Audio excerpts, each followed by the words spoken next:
Good morning. I had to get up at 5:30 a.m. today, June the 8th, I believe it is. I couldn't sleep any longer. I started to think about or dream or whatever it was about this condition we're in this world right now of the state of childbirth and the human race, actually, and how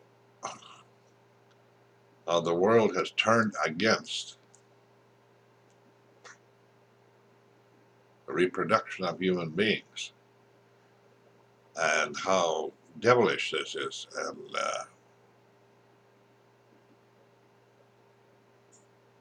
I think it's such a big problem that people can't handle it. Women have been seduced and deceived and influenced so badly into thinking that it is okay to kill a baby or another human being. The whole idea that it was a gift from God to have children. And for at least 75% of my life, there was uh,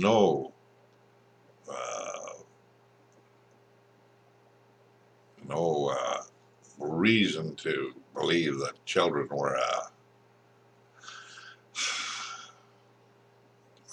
hindrance to people, and they've even made it that they're dangerous to a woman's health. All this, it's hardly worth even talking about, except that you have to talk about it because it is so devilish. I have a hunch that they will succeed in doing this because we are in that kind of a time in this world. We've come around to this time, and there's a good chance there's no stopping it because there's no justice or respect for God, or basically no respect for human life. Animal life has become more important than human life. So what could a person suggest for this? So that's what got me up at 5:30 this morning, thinking about this. Now I don't expect this to actually happen, but I believe that this is what should happen. There should be a revival of belief in morals. That God's law is prominent, the most prominent law, it's the greatest law. And as such, anybody who goes against that in such a way that it destroys the human race, or tries to destroy the human race that God has provided, should be subject to penalty. I'm sure they will be. I'm sure that God is going to do something. But if it was left to me, number one, I would make it a law that anyone who I think I would make it a law to ban abortions. First, that would be the first law. Then the second law would be that abortion could only happen with the consent of 2 out of 3 doctors, with the idea that the chance of the woman's life to be uh, extinguished if she had the baby to term would be 80+%. But the idea would be that before there could be an abortion, she would have to be, it would have to be determined whether she could carry the baby long enough that it could be removed by cesarean or whatever, and put up for adoption. But in that case, the woman has to be automatically sterilized, and the husband absolutely castrated. They have to be taken out of the gene pool totally, and that goes for anyone who wants to do that or has to do that. They also should be restricted from voting on anything for the rest of their life.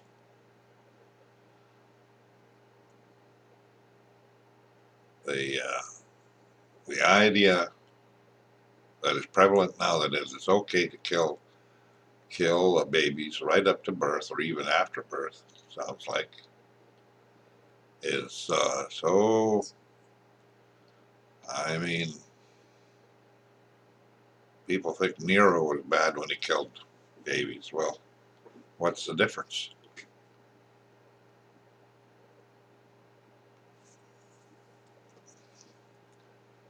There's no difference. But I guess the sad part is that we've come to a point in the history of this world where it is absolute rebellion against God, and it's going to take the human race down to where it's going to be practically destroyed, and before God steps in and stops it. And one has to realize that in all these years, for thousands of years, this has not been the case. It is only in this last two, maybe one or two generations, in the last 25 years, that this has really raised its head up. So all the generations previously are not guilty of this. But to me, it is such an egregious thing to do to the human race. And especially it seems to be that women are so vulnerable to this lies and deceit. And our system of government is so, rotten actually, or, absolutely immoral governments we have. The people who run for them have made it such a case of the lowest common denominator all the time to get this bit of power they get. And of course, people are like sheep. They just keep doing this over and over and over and over again. When Jesus Christ said that my sheep know my name, that is absolutely true. Our people are like sheep in the most stringent example. They are sheep. They have no mind of their own, really. They are swayed by every little whim. There are only a few that try to keep things the way God has, ordained it, but they're getting to be less and less all the time. And the fact is that there's no reason for unwanted children. There's all more ways of birth control now than there ever has been in the history of the world, which in a lot of cases is wrong too. But it's there, it can be used, but it's not used. Instead, the ultimate thing is done that to kill the result of their actions. And in my case, I believe the man is more responsible, way more responsible for this bringing life into the world than the woman is. The woman is the carrier. The man provides the seed. And the penalty should be even stricter on the man.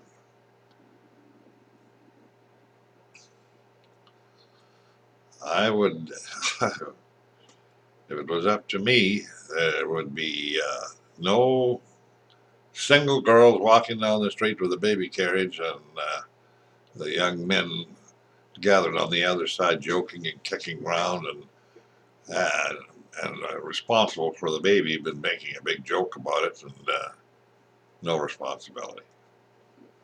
If I had my way, there would be no such thing as that. That person would have to be, the girl would have to declare who the father is, and it would have to be proven who he is, and he would have to be absolutely responsible for the cost of that child all his life. And it wouldn't matter if the boy is only 18 years old or not. He would be under that penalty. And it wouldn't take long before it would get through. The horrendous responsibility there is to bring life in to this world. There's a responsibility on the people who do it, and most do it. Most up to this time have done it with gladly and with joy and with wanting to have children. Now we have people who definitely feel that children are a hindrance to their lifestyle. They don't want them, and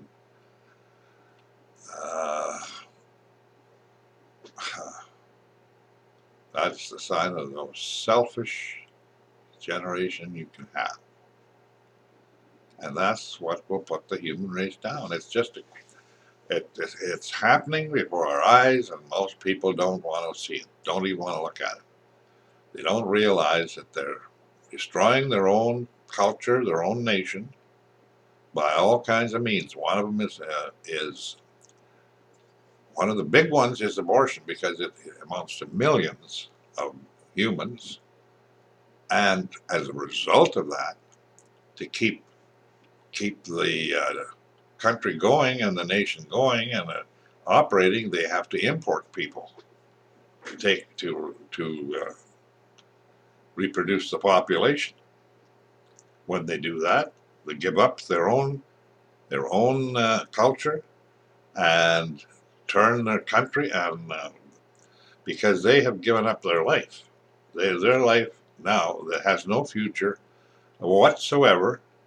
It is only a hedonistic life that is lived for their benefit as long as they are able, and when they aren't able, they disappear. They have, and they don't.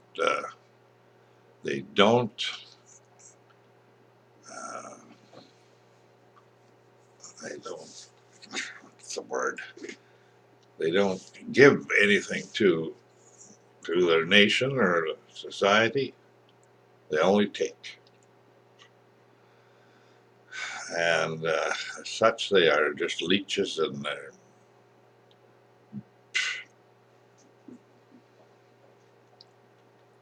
they are of no value.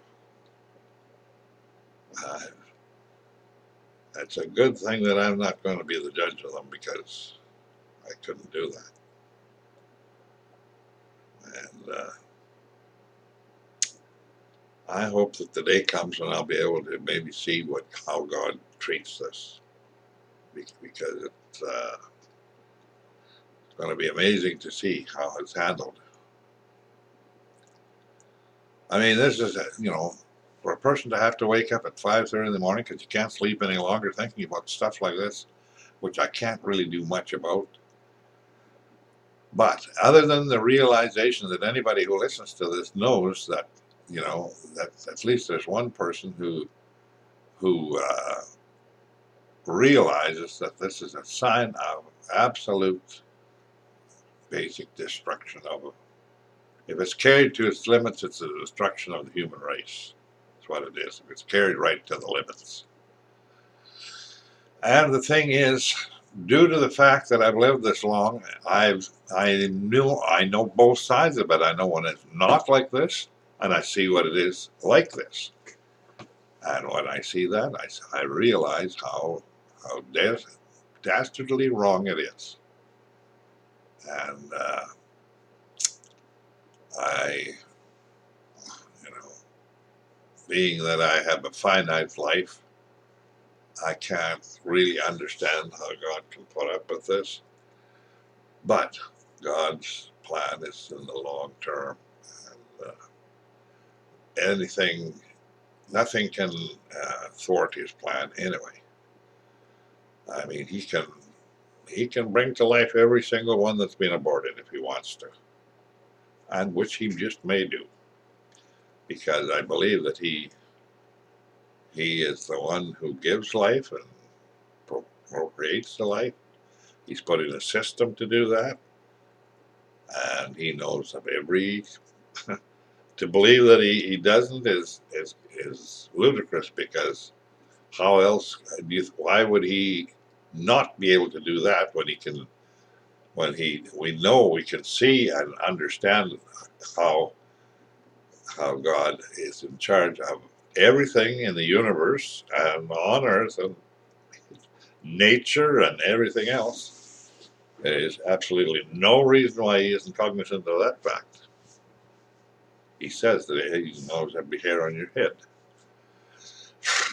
Hard to believe that, but I mean, he said it. Not a man, he said it. And man is the only one who lies. God does not lie. God is not a man, he can't lie. Oh, but there is, I believe that even people who do this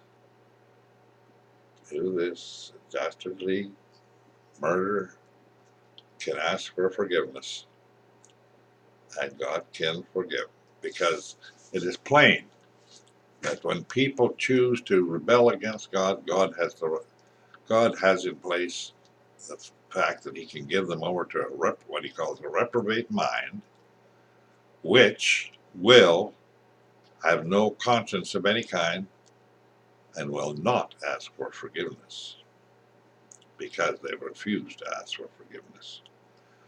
So by not asking for forgiveness, he does not have to forgive them, and they are lost. That's their penalty. He he leaves it up to them to they choose this against his will, and that goes for gays and everybody who does anything like that. If they do enough of it, they get a reprobate mind. They get a hardening of the heart and a reprobate mind and no conscience. And that's a sad thing. It's a very sad thing when that happens to a human being. But I'm sure you can see it all around you. People who are living with a reprobate mind. Actually, the whole idea is to believe what Jesus Christ said. If you have a Bible and Christ's words are wrote in red letters, that's the only letters a guy should pay attention to. He certainly shouldn't pay attention to denominations and preachers. And terrible.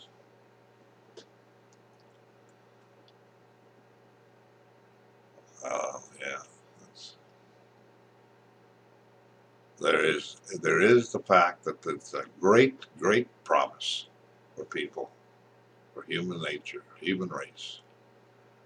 It's a greatest promise of all, you know. There's a song that says "Never Alone." That's a very nice song. No, never alone. And he does. He promises never to leave